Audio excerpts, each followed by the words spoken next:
Yo, yo, yo. What's good, everybody? It's your boy Hud here with episode 2 of the V.N.T podcast, also known as Various Negroes Talking. As you can see, I got my homeboy with me, special guest, my homeboy BJ.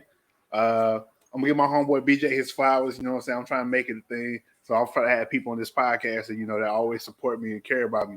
Met BJ back in 2014, back in Korea. I really didn't talk to that nigga like that at all, period. So, not at all. Like, yeah. Yeah, so, but we reconnected again through Facebook.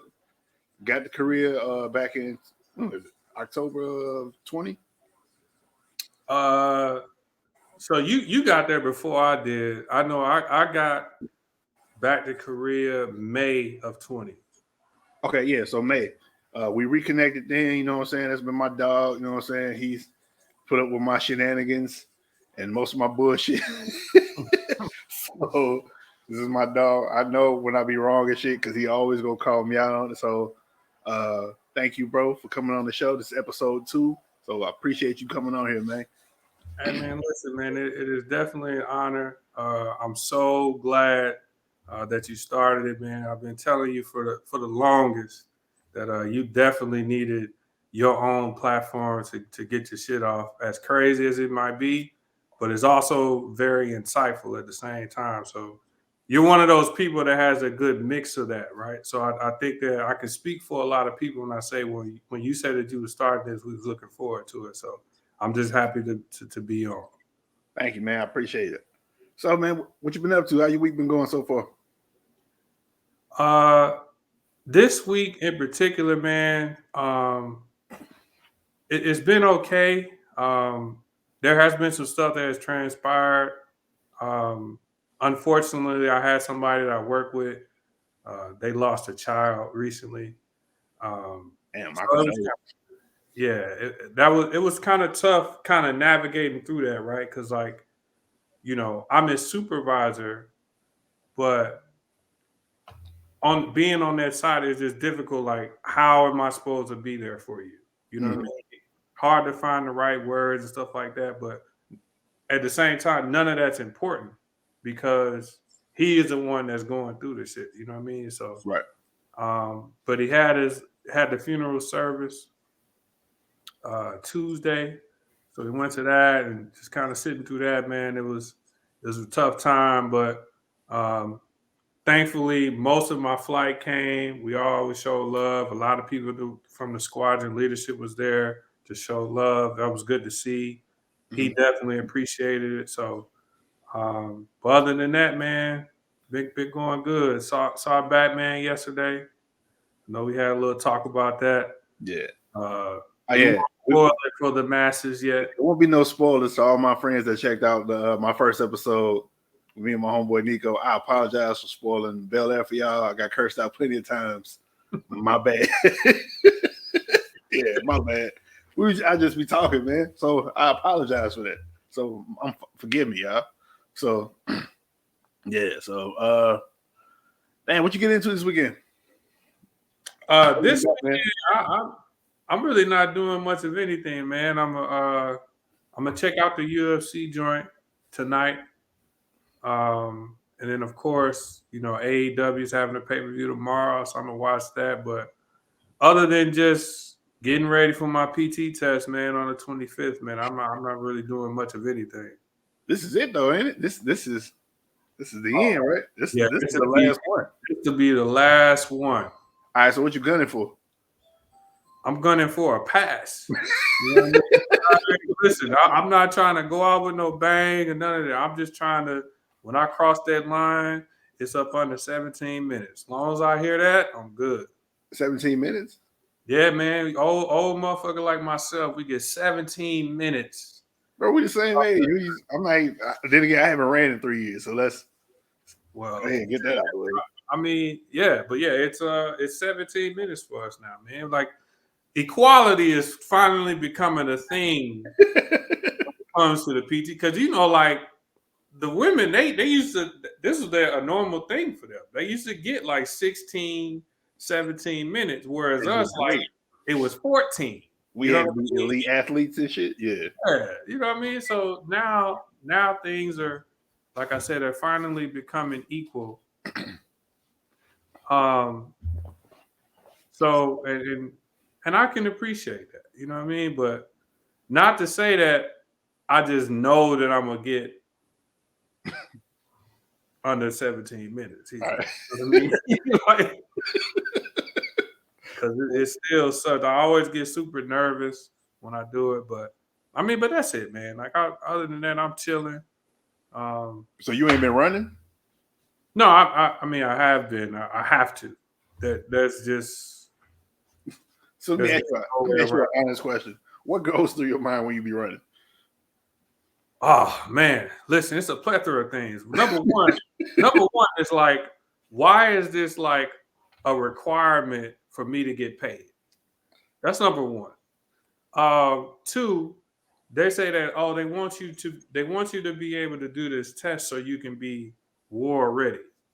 But in what war am I going to be running for 1.5 miles consistently, like at one time?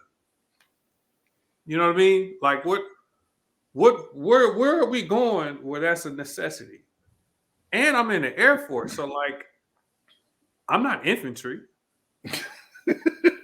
I'm the infantry of the Air Force, but like I ain't like really like infantry though. You know what I mean? Where we're basically stationary, like in the base. They come to us, like we don't go to them. But number two is I hate this shit. I hate it so much. I hate everything about it, man. I just listen, I understand it's to be healthy and all that happy horse shit, but I hate it. I absolutely hate it. I've hated it forever. I've never been a person that's been like, oh, I enjoy running. I fucking can't stand it. All right, so let me ask you a follow-up question. When was the last time as an adult you've ran full speed? Just like you just open up and just haul ass. When was the last time you ran full speed?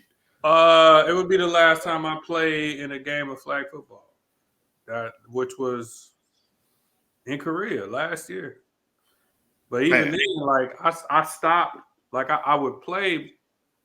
I stopped playing at like the beginning of the season because I just started coaching full time, coaching to a championship. You remember, right? Yeah. So sort of you know what I'm saying? You was there. You know what I mean? I mean, leave, people leaving and stuff. But you know what I'm saying? Hey man, congratulations on that hallowed championship. But yeah. Yeah. Okay. So that's your question, man. How's it feel to be on the other end? Like you almost winding down, you about to be done.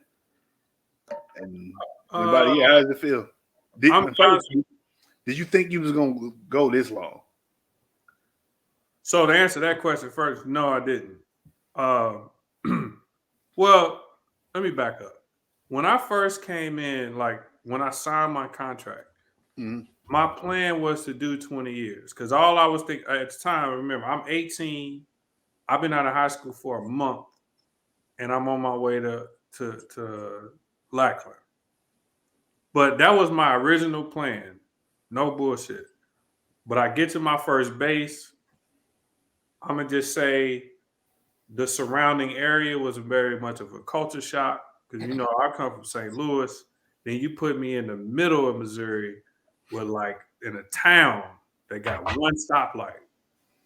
Wasn't happy.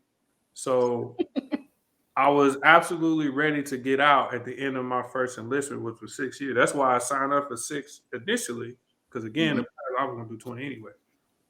Had every intention on getting out, just with the job and just being in the military period, I was ready to go. But right around the time it's time for me to get out, my practice marriage ended. So that's the name for the first one. Listen, real ones know the first one is practice. Practice, got you. But because of that, I just didn't really have like I didn't argue. Like I let her take everything because I was just ready for that shit to be over with. But because of that, I didn't really have anything going. And the last thing that I was ever gonna do was go back to my mother's house. Right. I just, you know what I mean? I didn't already been out, had this freedom per se from being out of there. Like that's just not what I wanted to do. So I just did the math, bro. Once I re-enlisted for 4 years, that was 10. I was like, I'm not gonna do it halfway and not finish. Like, you know what I Right. mean? And that's really what happened. Um, I wish I could say that I did this because I love it. That would be a lie. You know what I mean? That would be a bold-faced lie, bro. Like I don't love being in the military. You know what I Right. mean? It's an Am I thankful for it? Sure. There's a lot of experiences I've had. I mean, hell, I met my wife because of the military. So Right. I'm very thankful for it. But there's still things, and especially now, the last few years, there's certain changes and stuff, and the dynamic of the thing is just like, I am one of those old heads that needs to be pushed out. You know what? That's actually big of you to even be able to admit that, because we got right. Like, a lot of people can't admit that. Like, a lot of people think they can just do well with the change, or they try to like to revert back, or try to still like instill some of the things that back from the old days or whatever like that, and try to blend them in now, and they just end up looking crazy in the end. But I'm glad you actually know that it's time for you to like, yeah. Yeah. Because one of my biggest things is, and let me start by saying, like, I understand that there is a need for change. I Mm-hmm. understand that there are certain things, certain thought processes that we had, certain ways that we act or we used to act that had to change. Prime example, I do love the fact that there's really like a no kidding zero tolerance policy when it comes to like sexual harassment or even more serious sexual assault. I Mm-hmm. do like the fact that we are clamping down on that stuff. Right. But I like when we was in Korea, we had a whole CDI members on my flight because we had people that accusing people of sexual assault and harassment. Right. Kind of going through that whole thing and trying to manage through all of that, trying to lead people through that, all is while trying to like keep them motivated doing a job that fucking sucks. Right. It was rough, you know what I mean? But I just remember like when the young ladies would tell me some of the stuff that the young men were saying to them or about them or whatever. I remember me as a young man and certain shit that I would say. And I was like, man, it was sounding very, very familiar. And so like then it was like a big kind of like a punch in the face, like, man, I wonder if these young ladies, like I remember them chicks like back then, like if they felt like these chicks, you know what I mean? Mm-hmm. Because I just didn't know no better, you know what I mean? So I feel like that's cool. But then there's the other part where like Mm-hmm. this is not me saying that mental health is not a real thing because Right. it is. Right. Very much so. But I do feel like there are people in the world who are trying to use that for their benefit. Oh yeah. Yeah. Oh yeah. Trust me. Well, look, because as you know, you follow me. You know what I'm saying. You my homeboy. You know, I've been talking about going to like therapy for like the longest, whatever.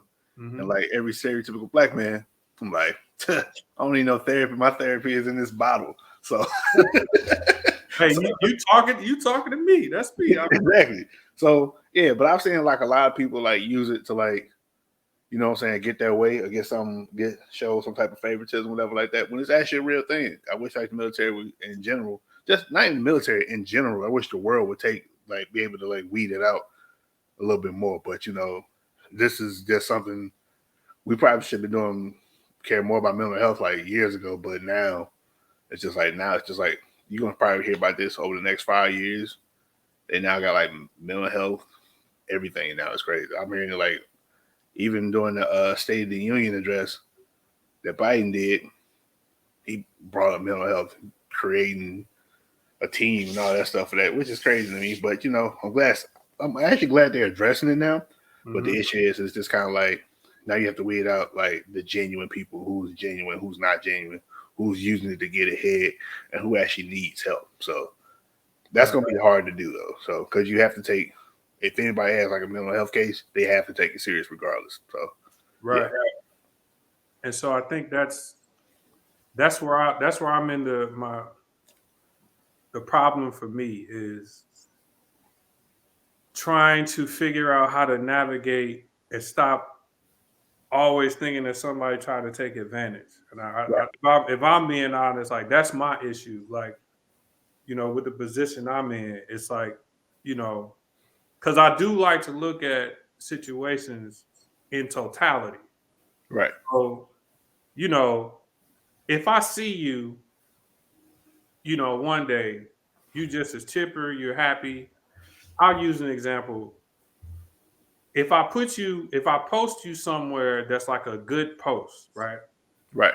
You good to go, you happy, everything cool. Then the very next day, I put you at somewhere where it can be considered like a bad post. And then you walk up to me and you like, I'm mentally drained. You know what I mean? It's like Right. I'm going to do what I'm supposed to do. I'm going to take it seriously, right? Right. I'm going to take care of you as best I can. I'm going to get you the resources that you need. You know what I mean? I'll move you if I can. All of that. I'm going to do all of that. But the cynic in me is like, just yesterday you was cool. You know what I mean? So like, Right. I know that that's an issue for me. I know Right. that. You know what I mean? But and that's why I think, well, maybe it's time for me to just kind of move on, because I just be feeling like all these little motherfuckers trying to get over. Yeah. That's because they have to take it serious now. So let me ask you a question. You had a time machine. You go back to about, let's say, 19 years ago. You know what I'm saying? You get a chance to run into young BJ. What would you tell him? You getting ready to get on that plane to head to San Antonio. What would you tell him in that moment? Take your career serious day one. Mm-hmm. That would be really the one and only thing that I would say is take your career serious from day one. Don't wait to do that. If there's if there's the biggest regret that I have when it comes to military is I didn't do that. Again, when I came in right at 18, I didn't look at this as a career as I should have. Like, this was a job. Like, all I was worried about was that direct deposit hit the first and On the first 15. and 15. Yeah. I didn't care about, anything, like really like applying myself and taking it serious. And my career suffered because of that. Like, I was really left when I compare myself to my peers, even though the Air Force will tell you not to do that, but I'm a fucking regular human being, right? So of course I'm Right. going to do that. So that's the biggest thing, man. I just did a lot of fucking around, just showing up to work, not really, you know what I mean? And it really took shit about year 14. About year 14 is when I was like, because my goal was that, I wanted to make master before I get out. Right. And so, but about year 14 is when I was like, all right, man, I really need to start working to like make this happen. So Mm-hmm. that's the biggest thing, man. Also, number 2 would be like, don't marry that girl. So let me ask you a question, bro. Like, you're remarried now. I met your wife. Hilarious. She's cool as shit. Like you hit the lottery with this one. She's hilarious. She is the best. She's cool as shit. Like, in the beginning, what made you actually fall? Like, what was you going for at that time that just made you be like, yo, head over here, like, yo, I gotta marry her? Because it's stereotypical in the military. Like, most dudes tend to marry the first girl they sleep with, or the first girl they fall in love with in tech school and stuff like that. Like, what made you think at that time, as young as you were, it was like, yo, I'm ready for this? What made you think that? Are you saying my practice marriage? That's what we're talking about, right? Yeah, the practice marriage. Oh, so I met her when I was 16. You know what I mean? So so this is a girl from the crib. yeah. Gotcha. Yeah. So, I think they call it high school sweethearts. I don't know. But I met her because my first job, my first and only job outside the Air Force was White Castle. And that's where we met. We worked there together. So we met. Let me ask you a question. Sorry to cut you off. No, I had an aunt that worked at White Castle. She used to smell like them little funky onions and pickles yeah, every day. 1,000%. Okay, all right. Until you got home. Cause she stayed with us for a while, and she used to take baths. I used to be so pissed to go in that bathroom. Like, I fucking hate White Castles. Yeah, man. Yeah, like, nah, that's a real thing, bro. Especially because, like, when you first get there, the first spot they putting you is the grill. So you literally just sitting. Basically, I mean, it's an 8-hour shift, but 7.5 hours of just right in front of the grill with the. Did you have to take the bus home? Were you on the metro? Yeah, I took the bus, but so like it was the Natural Bridge of Kings Highway joint. But I literally just took the Natural Bridge bus. Like I would walk because I stayed on Kasuth. Basically, Kasuth is like 3 blocks from Natural Bridge. So I would just walk from my house 3 blocks to Natural Bridge, then take the bus up. It's low key a dangerous walk. I don't know why you saying it like it's just like some. I mean, we didn't know that at the time. Yeah, okay, fair enough. I used to play like stupid walks. The hood was the hood. Like we didn't know that we was literally in a motherfucking war zone growing up. Right, like you know what I mean? So I just walk up the Natural Bridge, catch the bus all the way up, catch the bus back, walk home. But yeah, man, like that was a real thing. Like I used to go home. I would have to go home and go like straight to the shower. You know what I mean? But like I was bringing in some like money. A COVID nurse. Yeah. Just go. Like, don't touch me. I'm gonna. Yeah, man. It was, but I hated that job. I really did. I hated. But you met her there, so like we met there. When we first met, she was actually with another dude, but he was such a cornball. And this is another thing should have been a dead giveaway. Right there. But I mean, again, I'm 16, so I can be honest. At 16 years old, I was a cornball. You know what I mean? Yeah. Like, first of all, imagine the same size head, but 155 pounds. You know what I mean? Oh, bro, don't even give me at 16, man. I was so damn skinny. My ears is like I grew into my ears now, but skinny me, them ears was boy. It was out there. It was rough. I was a straight cornball myself, like super, just geek. Like, but anyway, yeah, that's the old me. You know what I'm saying? But nah. So anyway, she was with that dude. They ended up breaking up. We started dating or whatever. She was a senior at the time. So when we met, she told me she was a virgin. You believed it? I mean, yeah, man. Okay, fair enough. I loved her. Why would she lie to me? You know? Back to 16, got you. Right, but we did the whole stereotypical, excuse me. Went to prom, did what we did or whatever, cool. But no, I was like legitimately in love with this girl, like, or at least what I felt what love was at 16 to 24. Right. But anyway, yeah, so we were together for 5 years before I proposed to her. So I think that you moving faster than some of my uncles. My uncle was with my aunt 36 years before I was calling that nigga my uncle. Turns out that nigga been my auntie boyfriend all this time.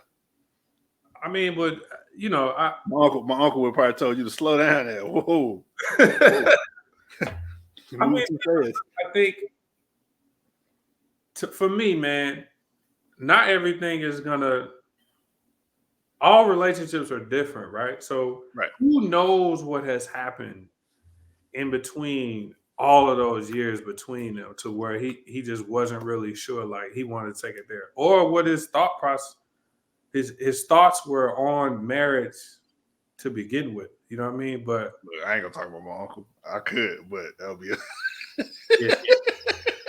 We'll move on. But I think but yeah, man, it was like 5 years, and she put a lot of pressure on me, like, hey, like, you know, we've been What are together we doing? time.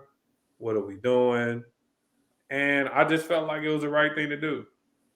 That's my honest answer. I just felt like it was the right thing to do. Like, yo, I need to make her an honest woman. Ain't that kind of crazy though? You gotta make her an honest woman. Like, what about you? Well, listen, man. Were you an honest man at that time? Marriage is never about the man. Nobody gives a fuck about how the man feels when it comes to marriage. And even look at the wedding day. Nobody gives a shit what you want on that. Nobody cares. You didn't get a walk-in song? No. Look, I already said if I do it again, I'm giving me a walk-in song. I want to walk in. Why? Cause I need to be celebrated too. This is about me giving up. No, like, I quit. I am no longer out here. No. And where's my Uncle Albert slanging them pumpkins? I still don't really know what that means. But I was about to ask you what was your uncle meant by that? Nobody really knows, but they know my Uncle Skip. He always got something. But yeah, like I feel like if I do it again, you know what I'm saying? I want to walk down the aisle. I want to enter something. Like I want to come out like Triple H, water bottle and everything. Like, let me get a walk in. Let me get an intro song. Sir, I think I deserve it. Let me tell you, man, you're doing too much, bro. Just get up to the altar, man. Stand there. You know what I mean?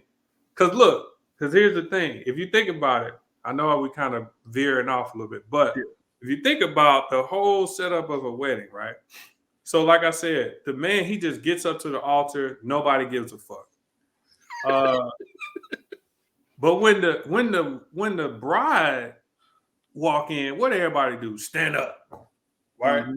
Take pictures, smile, cry a little bit. Stand up, face in, watching her just, walk and do her thing, chassaying down the thing with, her father or somebody who in his stead or whatever. Like, it's all about her, bro. Like, nobody cared. Like, because I remember, bro, I had a clean ass tux on. I mean, clean. You think I got one? Oh, man, you clean. Nope. But she got all the you beautifuls. Oh, my God, look at you. This is so beautiful. Oh, my God, you're glowing. You know what I mean? I was like, well, I mean, fuck it, Hey, I'm here. Yeah, all right, what up? But yeah. Nobody give a shit, man. It's cool. Me and my wife now, now she wants to have an actual wedding. Oh, that's dope. No, it's not. Well, for her, yeah, Here's the thing. When we first met, she was just totally against weddings. She's like, I don't want to do that. I don't want nothing to do with that. You know what I'm saying? And I was like, I was like, are you sure? Mm-hmm. For years, like at least 2 years. I'm like, are you sure? Like, it could be dope. I think like that's something you should have. And she was vehemently like, no, I don't want to do it. So when it turned to where I was like, okay, we don't have to do it. Now, when I said that, I was like, all right, cool. We ain't gonna do it. I think I want to do it now. This nigga. I'm like, what are we talking about? No, I was thinking, I was like, okay, cool.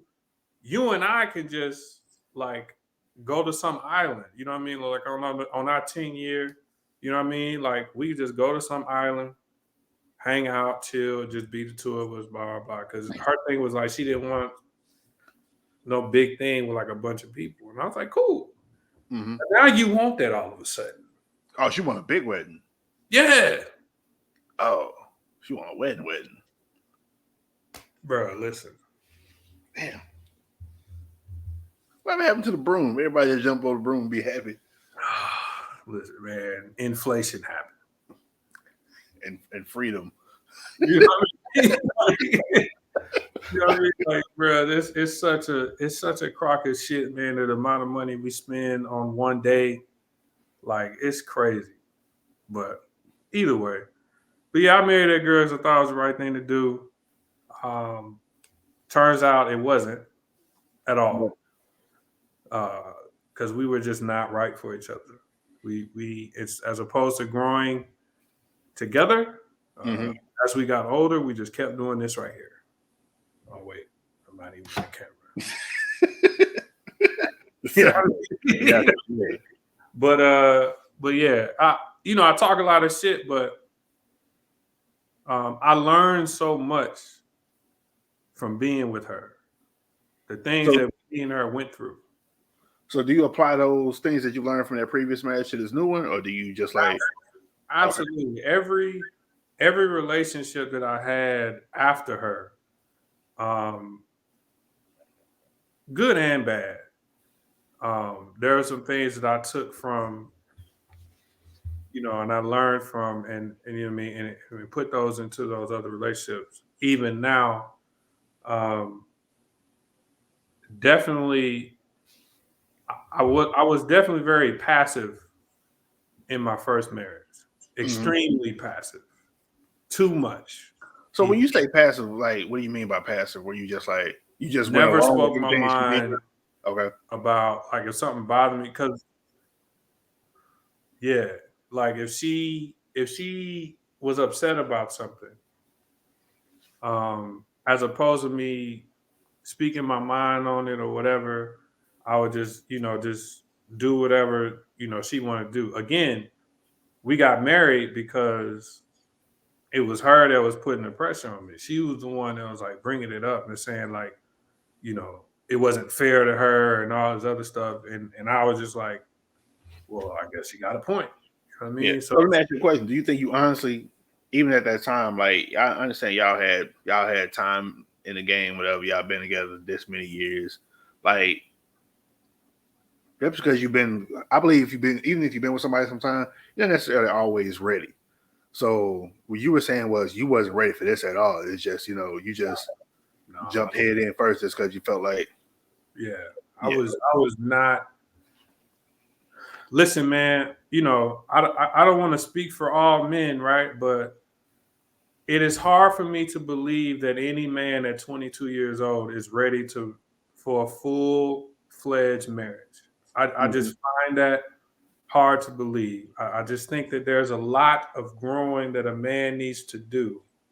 And I won't say men. I think women too. But just speaking for men at this point, I just think there's no way you can really grasp the severity of the situation. You just can't. You can't even, because being married to somebody is nothing like being in a relationship with them. You know what I mean? Even like your uncle, you said like it was like 30-some years. The married woman is always different than the girlfriend. 1,000% different.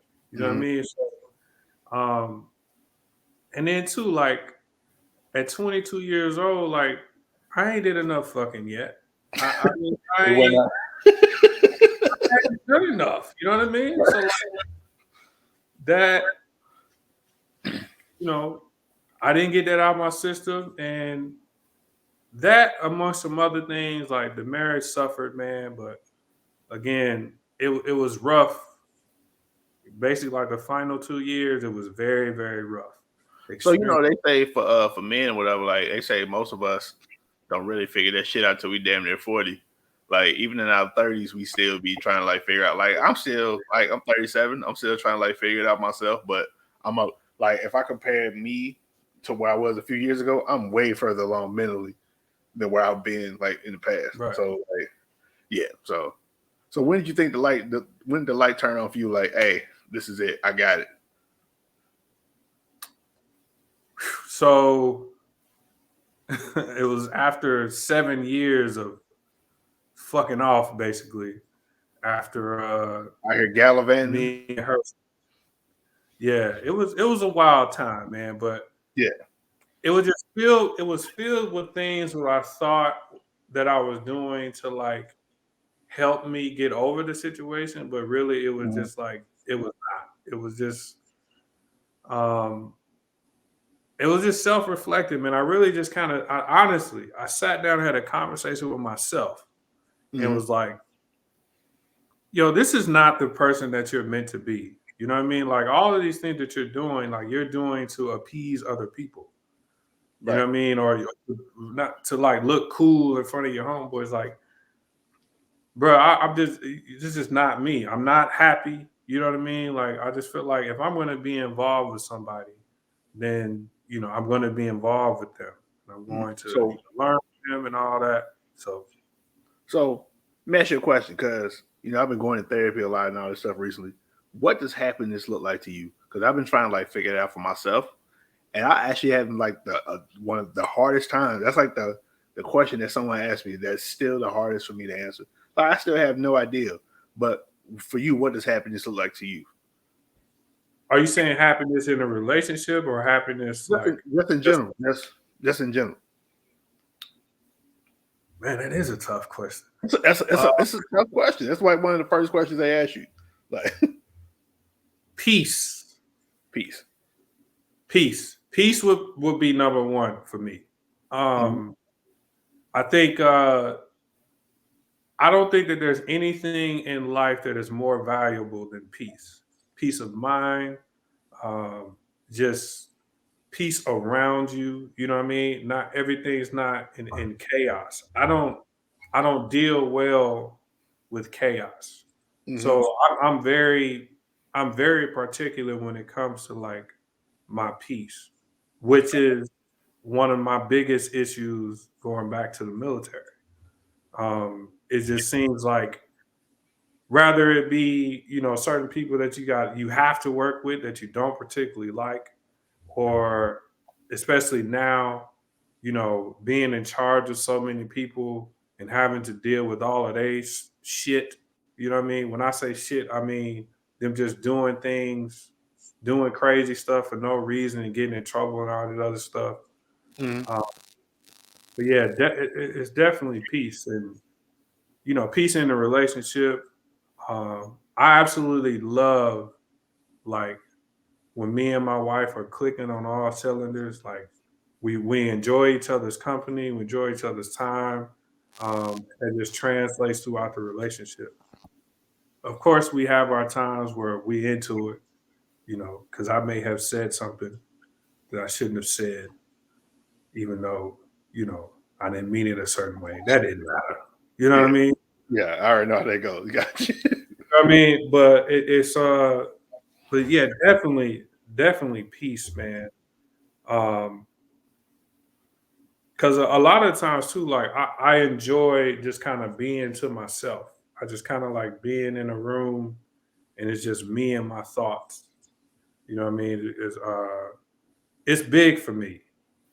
Um, but anything else, you know, everything else is secondary, man. Like, but as long as I have peace in my life and around me, I'm good. But once that's disrupted, um, I kind of become a different person. You know what I mean? Right. I'm like super angry. Like everything is I'm just agitated with everything, um, and unfortunately, sometimes that translates at the crib, and she'll be telling me like, "Hey, man, like." She'd be like, "What the fuck's going on with you?" You know what I'm saying? Like what happened? Because you're being an asshole today. And I'll be like, when she hit me with that, I'll be like, all right, let me take a step back, take a look, and Right. see. Oh yeah, you're right. So yeah, I think that's it, man. I honestly, because everything else, like I said, is just secondary. Like if there's peace in your life, like it's invaluable, brothers. You can't put a value on it. Mhm. But that's why it's so hard to reach, though. I think. Yeah. Look, man, I'm trying to get there. I'm chaos. Like Yeah. I'm yeah, like everything be chaotic, but I get it though. Trust. Like I'm trying to attain that. I'm gonna get that one day though. I know it, but I know, but that shit take time, they say. But yeah. I feel you. So yeah, you have to deal with that shit though. You know what I mean? Like it. And I think that's kind of how I got to a space where I am now. Is because, like I said, like I dealt with that shit. Like I went self-reflection within myself, and I dealt with some shit that was like bothering me. You know what I mean? Because I really held on to a lot when it came to that previous relationship. I held on to so much, and it just took me kind of sitting down with myself to realize like nah, man, like you still fucked up behind that shit. You know what I mean? But I do believe that you can. I know you have a lot going on, but the biggest thing is you obviously that you have myself that you can oh yeah, always yeah. lean on, and I That's one think thing about me. I think I surround myself with with the right people. You know what I'm saying? A dope ass support system. So I already knock a lean on y'all whenever, you know, when y'all be seeing me joking and shit, y'all be knowing like, yo, what the fuck? Like it's just like, yo, yeah, yeah. So your defense mechanism it's is, nuts. is, is always like, all right, Yeah. you know what I mean? Like you can see, but I can always see it because I would do the same thing. You know Yeah. what I mean? I did it a lot. I mean, I still kind of do. You know what I mean? I think, But but yeah, here's the man. thing, like, I don't think, like, I think growing up, whatever, like, as a man, like, I wasn't really taught, like, any other way because, like, the people in my family I grew up are always around, like, hilarious people. So it's just like the people in my family, they made jokes and everything. So I was just like, you grow up naturally, like, yo, that's how you deal with stuff. You just joke around it until shit get better. Then you hold off on it. So, Yeah, yeah, we definitely were not. We were definitely not given the proper tools in order to deal with certain shit. And that's not. Listen, that's not a knock on anybody because the people that taught us, they weren't taught properly either. right, You know what I mean? So they only taught us what they knew. You right, know, the good thing about human beings and how they evolve, like we learn different shit. You know, I don't even think it's like our generation. I think the generation afterwards are the ones who learn like, nah, like we really got to deal with this shit. Like we head on. Like we have to put focus in on trying to fix this issue within us. right. So yeah, it's tough, man. Fucking life. Hey, man, that's all. Hey, that's all. Hey, I ain't really got no deep to say about it, but hey, it's like put down a shirt, fucking Yeah, life. So yeah, man. That's it. yeah, man. So yeah, I know you got a few more months before you get on that plane, take another one of them trips. So Yeah, this is man. it, huh? This is it, last one. Yeah, man. This will be an even number 6. Mm-hmm. Um, and I get to go with my wife, man. And honestly, I couldn't have asked for a better way to end my career. Which is why, I took it. That's why I extended, for an extra year, basically, to get this opportunity. I mean, that's part of it. Yeah, You know, the other part is the money. I'm not going front. yeah, You know what I mean? Like yeah. because I could definitely use that, especially because 8 months after I get back, I'm out. Yeah, you gotta start your look. As soon as you get back, you start your VA shit Oh yeah, yeah, immediately. Like, yeah. don't wait till that 180 days. Start that shit the day you get back. Like, all right, I'm in process. Do this voucher, hospital. just, just do that. Get that stuff knocked out early. Trust and believe, my guy. I am on it. Uh, but yeah, man, I'm looking forward to it because, like you said, it'll be the last one. And like I said, I'll get to go with her. Uh, we'll get to experience that together. That'll just be something else that we can add that we share together. You know what I Right. mean? Um, and I honestly looking at that, when we first met, we was in Turkey. We went from Turkey to Germany. Then we was in Korea. Then we coming over to California. Then we about to head overseas to do a bid for 6 months together. Like, that's not normal. Mm-hmm.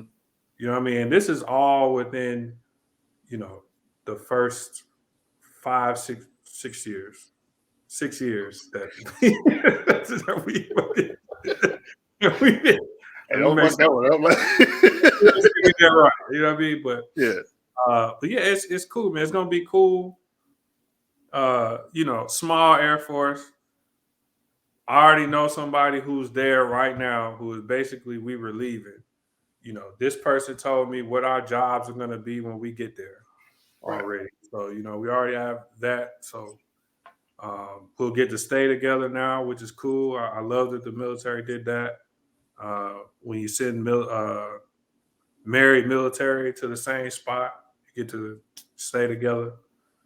Funny part about that though. Mm-hmm. So like the unit over there sent out this little sheet of like facts about the base and all that.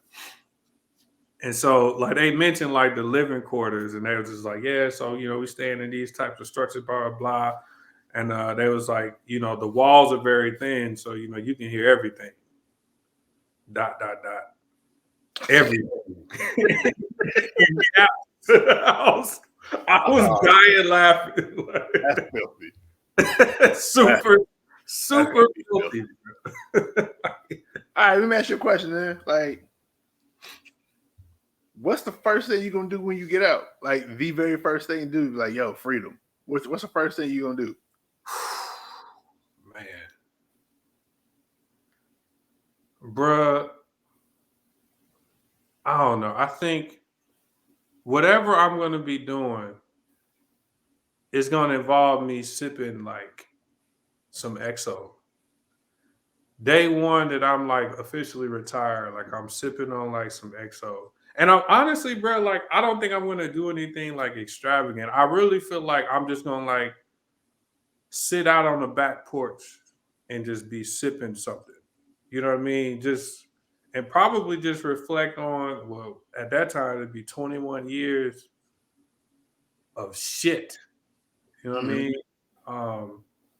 But I'll be going to school full time, full dependent status. You know what I mean? Just you gonna hit him with my wife's a master sergeant. I don't know. Hey, I can't wait to see you. Let me tell you. I can't. Look, she still think I'm bullshitting though that I'm gonna become the president of the spouses club. That's a sick ass aspiration though. Like, why is it sick, man? Who better than me? I don't know. Another. I don't want to. Lord, this is gonna sound sexist. Look, I just feel like that's a woman position. That's why. See that right there. That's why I want to do it. Like, I want to change the narrative. Listen, man, we be giving them everything, bro. I mean, you got like bake and stuff, like cook cookies and shit. Listen, you don't have to bake that. You can go to a store and buy that, and you know what I'm saying. But I'm in. I'm telling you, I'm gonna be all in. You gotta become like friends with the commander and stuff, right? And like, listen, BJ can befriend a commander. Master Sergeant James cannot. You know what I'm saying? Yeah. That's look, man, we hit a nice little threshold, hit a nice little groove. I had 0 questions coming into this. I just felt like pie. You know what I'm saying? The bug bit me. I wanted to get some things up. So you got any social media, anything you want to plug? I know we got the Lucius Williams podcast tomorrow. Shout out to Lou. You on tomorrow or? Yeah. I'll be on tomorrow. Now I got my weekends back. But yeah, man, Lucius Williams podcast, man, every Sunday evening, live on the Facebook, or you can rewatch on YouTube. Same as here with brother Hud. But I just want everybody who is watching this episode to keep supporting my guy. I'm super thankful to be on here, episode 2. I'm gonna be watching every episode. I encourage everybody else to do the same. Hey man, tell a friend, be a friend, tell a friend, subscribe to my guy's YouTube, man. That's all I got. Thank you, brother. I appreciate it. All right, everybody. Thank y'all again for joining me. It's episode 2 of the V.N.T podcast, also known as Various Negroes Talking. Now, as my nephew was saying previously, I thought V.N.T was saying that's what vindictive nigga talk. No, it's not. It's not that at all, nephew. I appreciate you. Yeah, that's what we thought it was gonna be. Low key, it kind of. It did get. Look, I tried to like avoid it, but I felt him going there. I was like, no.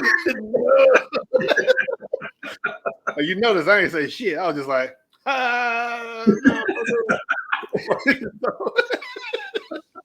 But look, man, thank y'all for joining, man. I appreciate y'all. Appreciate the support. Like, subscribe, share. Appreciate it. HUD out.